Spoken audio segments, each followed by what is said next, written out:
सीताफळ, सफरचंद, स्ट्रॉबेरी ही उत्पादनं कुठेही पेरली की मुळीच उगवत नाहीत. हवामान, पर्यावरणीय अनुकूलता साजेशी असेल तरच ती त्या जमिनीत बहरतात. केशर शेतीही त्यापैकीच.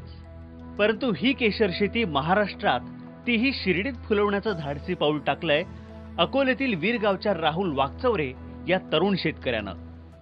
मी नेटवर बसलेला असताना केशर संदर्भामध्ये मला माहिती मिळाली.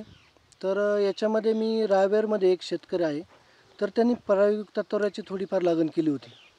तर त्याच्यानंतर मी त्यांची भेट घेतली. त्यांच्याकडनं 25 रुपये बियाणाप्रमाणे बियाणं आणलं होतं.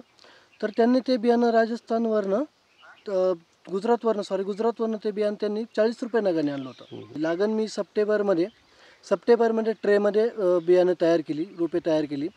त्याच्यानंतर 1 ऑक्टोबरला मी माझ्या बेडवरती त्याची लागण केली.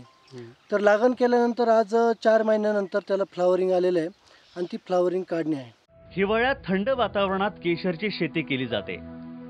एरवी स्पेन, इटली, इराण, पाकिस्तान, चीन आणि भारतात जम्मू काश्मीर, गुजरात, राजस्थान या ठिकाणी ही पिकवली जाणारी केशरची शेती आता वीरगावच्या या तरुण शेतकऱ्यानं फुलवली आहे.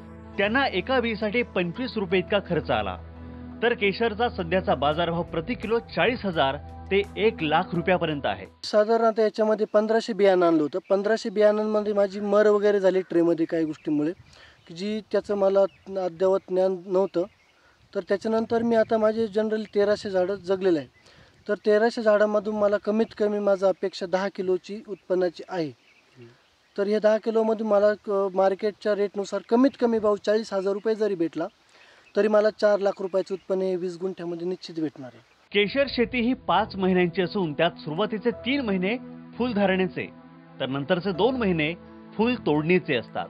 पाकळ्यांची तोडणी झाल्यावर त्यातील केशरचा अर्क तपासणीसाठी मुंबई किंवा पुण्यातील प्रयोगशाळेत पाठवला जातो आणि मग दर्जानुसार बाजारभाव ठरवला जातो. रवींद्र महाले, जय महाराष्ट्र, शिर्डी.